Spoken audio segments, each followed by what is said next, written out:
आज की जो कहानी मैं आप लोग को सुनाने और बताने जा रहा हूँ, ये एक ऐसी पत्नी की कहानी है जो रात भर जाग कर यूट्यूब पे ये सर्च करती है कि अपने पति को कैसे मारा जाए, अपने पति को बिना चाकू के, बिना रिवॉल्वर के कैसे मारा जाए, जिसको हत्या नहीं, सुसाइड लगे या अपने आप मतलब वो नेचुरल डेथ लगे। लेकिन रात भर सर्च करने के बाद उसे एक आइडिया आ जाता है। जैसे ही आइडिया आता है उसके बाद वो अपने बॉयफ्रेंड को फ़ोन करती है और कहती है कि एक आइडिया मिल गया है जिससे हम लोग अपने पति को मार दूंगी और उसके बाद हम दोनों लोग एक साथ में रहने लगेंगे।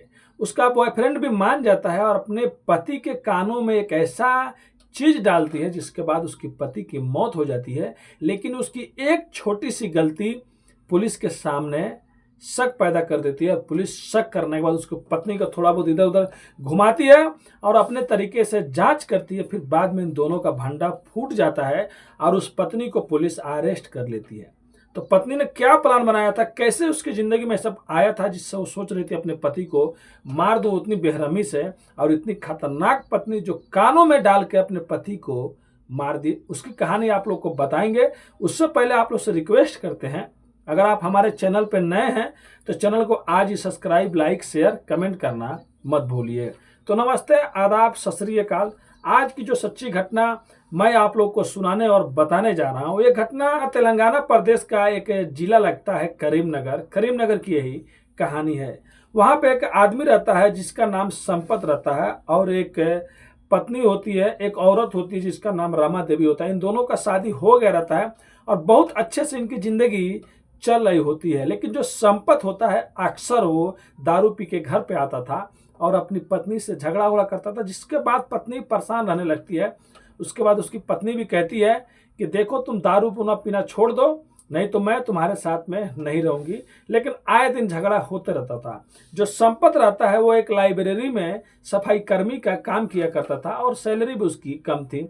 और जो रमा देवी उसकी पत्नी थी वो एक ठेला लगाती थी सुबह नाश्ते वास्ते का, खाना होना का, जो आए दिन लोग आते थे जाते थे, खाना खा के जाते रहते थे। इसके बाद उन लोगों का बच्चे भी हो जाते हैं और बच्चे होने के बाद संपत और ज़्यादा पीने लगता है, शराब पी के घर पे आने लगता है, जिसके बाद जो उसकी पत्नी रहती है उन लोगों में झगड़ा होने लगता है। लेकिन इसी बीच कहानी में एक ट्विस्ट आता है। जो रमा देवी जो ठेला लगाती थी नाश्ते का, वहाँ पे एक लड़का, एक आदमी हमेशा आया करता था जिसका नाम रजैया रहता है।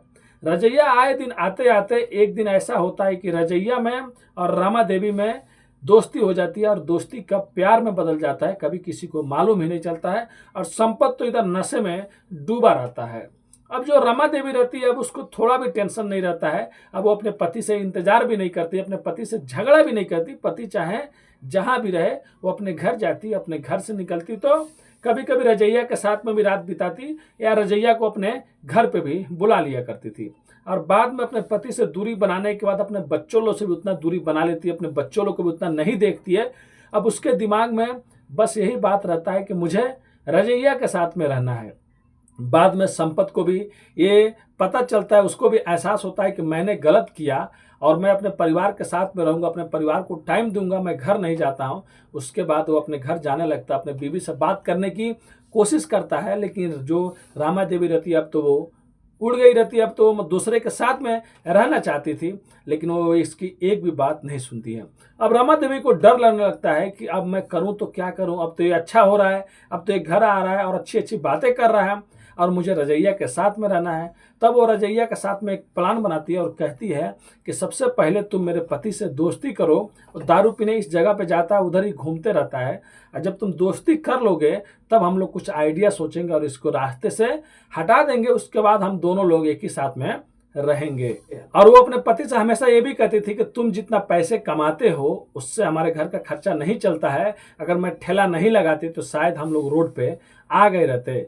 उसके बाद जो रजैया रहता है उसके पति से मिलता है एक दिन शराब के ठेके पे, वैसे वैसे ही बात करता है। उसको भी लगता है संपत को ये भी मेरे जैसा है। अब इन दोनों में दोस्ती हो जाती है। 1 से 2 महीना ये लोग मिलते रहते हैं, जुलते रहते हैं। एक दिन रात भर बैठ के रमा देवी मोबाइल के यूट्यूब पे सर्च करती है कि कैसे अपने पति को मारें जिससे पुलिस को शक मत हो, जिससे किसी को डाउट मत लगे। उसके बाद चाकू या रिवॉल्वर या बंदूक से नहीं, कुछ कुछ सैंपल तरीके से मारना है जिसको नेचुरल डेथ बताना है, मतलब अपने आप वो मर गया। तभी वो उसको एक पॉइजन, एक कीटनाशक दवा मिलता है जिसको कान में डालने के बाद आदमी मर जाता है, आदमी दुनिया से चला जाता है। उसके बाद वो अपने लवर को फोन करती है, रजैया को, और कहती है कि देखो हमको एक आइडिया मिल गया है, एक तकनीक मिल गया है, और उससे अपने पति को मैं मार दूंगी, उसके बाद हम दोनों लोग एक ही साथ में रहेंगे। रजैया पूछता है, फिर वो कहती है कि प्लान समझाती है, कहती है कि तुम सबसे पहले उसको एक जगह साइड में कहीं बुलाओ पीने के लिए, उसके बाद मैं वहां पे आऊंगी। अब रजैया संपत को फोन करता है और कहता है कि देखो यार, मेरे कुछ दोस्त हैं जहां से संपत के घर से थोड़ा सा दूर पे मेरा जहां पे कुछ दोस्त है, वो लोग पार्टी कर रहे हैं दारू वारू का, तुम भी आ जाओ, मैं भी वहीं पे आ रहा हूं और हम लोग दारू का पार्टी करेंगे।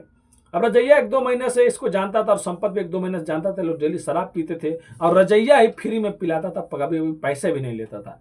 तो उसके बाद संपत वहां पे आ जाता है, रजैया का दोस्त रहता है और रजैया पहले से ही वहां पे खड़े रहते हैं उस ब्रिज के, उस पुल के बाजू में नीचे। और उसके बाद इसको इतना ज्यादा शराब पिलाते हैं, संपत को इतना ज्यादा शराब पिलाते हैं कि इसको अभी आंखें इसकी बंद होने लगती है, लड़खड़ाने लगता है, साथ उठ नहीं पाता है। उसके बाद जब इसकी आंखें धीरे धीरे बंद हो रही होती है, यानी कि जिंदा ही रहता है, तभी उसकी बीबी पत्नी जो रहती है रामा देवी, वो वहां पे पहुंचती है और कहती है कि आज इसका खेल खत्म हो जाएगा। उसके बाद निकालती है और उसके कान में वो कीटनाशक दवा डाल देती है। तब तक ये लोग वहां पर खड़े रहते हैं जब तक वो ये दुनिया छोड़ के चला नहीं जाता, जब तक उसका दम नहीं निकल जाता है। दम निकलने के बाद रमा देवी अपने घर चली जाती है और रजैया अपने दोस्त के साथ में अपने घर चला जाता है। और उसके बाद रात भर ये सोचती है क्या करूं, सुबह सुबह उठने के बाद चीखने चिल्लाने लगती है। ऐसे दिखाना चाहती थी पड़ोसियों को जैसे उसका पति गायब हो गया, उसका पति रात से आया नहीं है। अपने बच्चों के साथ में रोती है, पीटती है। फिर उसके बाद पुलिस स्टेशन जाती है और कहती है कि मेरा पति रात से आया नहीं है साहब, कहाँ चला गया, मेरे पति को ढूंढ दीजिए। अब पुलिस तुरंत इस केस को लेती है और 3 या 4 घंटे के बाद ही उसके लाश को एक पुल के नीचे से, ब्रिज के नीचे से बरामद कर लेती है और शनाख्त करने के लिए उस पत्नी को बुलाया जाता है। वो कहती है हाँ मेरा पति है, रखती है रोने होने। उसके बाद पुलिस कहती है कि इसमें भी कुछ और भी फॉर्मेलिटी पूरी करना है, अब इस लाश को पोस्टमार्टम के लिए भेजा जाएगा। लेकिन इस बात पे उसकी पत्नी मतलब झगड़ा करने लगती है, पुलिस से कहती है कि मेरा पति का कोई भी चीर फाड़, कोई पोस्टमार्टम नहीं होगा, ऐसे में अपने पति को लेके जाऊंगी।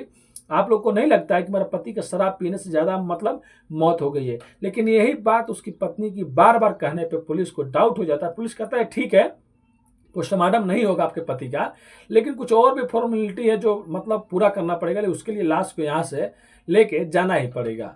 अब पुलिस भी उसको खिलाती है, घुमाती है और पुलिस वहां पर लेके जाने के बाद सबसे पहले उस महिला का मोबाइल नंबर लेती है और मोबाइल नंबर लेने के बाद उस महिला का सीबीआर निकाला जाता है, यानी कि रामा देवी का। तो सीबीआर में पता चलता है कि एक आदमी है जिसका नाम रजैया है, उससे आए दिन वो बात करती थी और कल परसों भी ज्यादा उससे बात किया। और वो भी रजैया का भी मोबाइल नंबर जब निकाला जाता है तो वो भी पता चलता है भी इससे बात करते हैं। फिर बाद में सबसे पहले इन दोनों का मतलब रिलेशन पता किया जाता है, तो भाई कोई ना कोई तो बता ही देगा। पुलिस पता करती है तो पता चलता है कि रामा देवी का आशिक बॉयफ्रेंड कोई और नहीं रजैया है, और इन दोनों में अक्सर ज्यादा ज्यादा बातें होती थी। और उस दिन लास्ट दिन एक सीसीटीवी कैमरा में भी चेक किया जाता है, तो सीसीटीवी कैमरा में भी दिखाई देता है कि रजैया के साथ में संपत को देखा गया लास्ट टाइम एक सीसीटीवी कैमरा में। अब पुलिस इधर पोस्टमार्टम भी कराती है और इधर आके रामा देवी से अच्छे से पूछताछ करती है। फोटो में आप लोग देख सकते हैं रामा देवी और उसके आशिक लोग को पुलिस गिरफ्तार कर ली है और लेके कैसे वहां पे आ रही है। और वहां के जो पुलिस जो वहां के अधिकारी लोग उन लोग के साथ में भी फोटो आप लोग साइड में देख सकते हैं। तो रामा देवी पहले तो कुछ नहीं बताती है, बाद में अपना मुंह खोलती है और पूरी बयान, पूरी सच्चाई बताती है।